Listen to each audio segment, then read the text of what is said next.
இல்ல அவர் சேருவார் என்பதல்ல, நம் கூட்டணி இடம்பெறுவார்.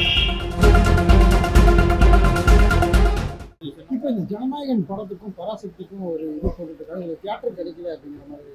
பொதுவாக ஒவ்வொரு திரைப்படத்தை வெளியிடுகிற போது வளர்ந்து வருகிற இயக்கத்திற்கு இது போன்ற தடைகள் வரத்தான் செய்யும்.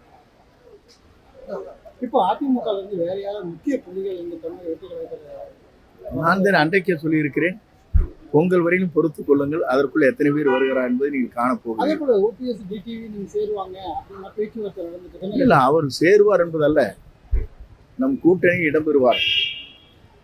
இப்போ இந்த சிபிஐ என்கொயரி எந்த அளவுக்கு போயிருந்தா கரூர் சொல்லுங்க. சென்று வந்தவர்கள் தான், ஒன்றும் அவரிடத்திலே நான் கேட்கவில்லை. அவர் வந்ததற்கு பிறகு நான் இங்கே கோவைக்கு வந்துவிட்டேன். ஆகவே என்ன நிலை என்பதை அவரிடத்தை அறிந்துதான் சொல்ல வேண்டும். இப்போ இந்த ஜனநாயகன் படம் பாடல் இசை வீட்டில் வந்து மலேசியாவில் பண்ணாங்க, அந்த பாதுகாப்பு நல்லா இருந்தது. தமிழ்நாட்டில் அடுத்த கட்ட பொதுக்கூட்டத்துக்கு பொதுவாகவே உலக வரலாற்றில் மலேசியா மண்ணில் இவருடைய கேசட் வெளியீட்டு விழா என்பது ஒரு வரலாறு படைக்கப்பட்டிருக்கிறது. குறிப்பாக பாரத பிரதமர் குடியரசுத் தலைவருக்கு மட்டும்தான் விமான நிலையத்திலிருந்து பாதுகாப்பு அளித்து சாலையிலே ரோட் ஷோ என்பார்களே, அது நடைபெற்றது முதல் முறையாக மலேசியா நடைபெற்றது.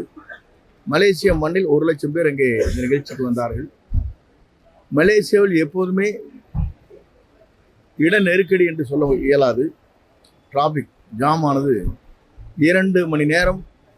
ஒவ்வொரு நாட்டிலிருந்து வந்தவர்கள், பக்கத்தில் இருக்கிற நாட்டிலே வந்தவர்கள் எல்லாம் வாகனத்தில் செல்வது 2 மணி நேரம் தாமதம் ஏற்பட்ட என்ற வரலாறும் அங்கே இருக்கிறது. இதே போல அரசு இதில் வந்து பல்வேறு போராட்டங்கள் ஜாக்கிரதையாக பண்ணியிருந்தாங்க. நேற்று வந்து சலுகைகளை அறிவித்து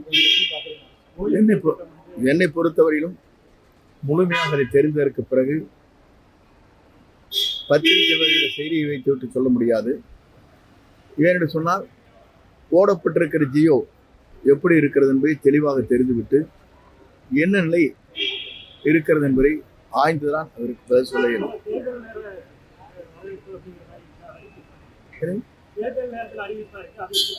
மொத்தத்திலே இது தேர்தல் அறிவிப்பு தான். அந்த பல்வேறு கட்சிகள் வந்து தேர்தல் வாக்குறுதியை வந்து ரெடி பண்ணிட்டு இருக்காங்க. தமிழக வெற்றி கழக தேர்தல் வாக்குறுதி எப்படி இருக்கு? பொறுத்திருந்து பாருங்க. மிக எழுச்சியாக இருந்தது. அது ஒரு பெரிய மாற்றத்தை உருவாக்கும்.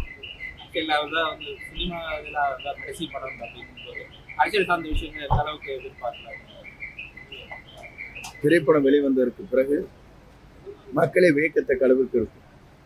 செய்திகளை உடனுக்குடன் தெரிந்து கொள்ள கீழ்கண்ட கேபிள் மற்றும் டிடிஹெச் நெட்வொர்க்குகளில் எம்நாடு செய்தி தொலைக்காட்சியை காணுங்கள். பாதகம் செய்பவரை கண்டால் நாம் பயம் கொள்ளலாகாது பாப்பா. மோதி மிதித்து விடு பாப்பா, அவர் முகத்தில் உமிழ்ந்து விடு பாப்பா.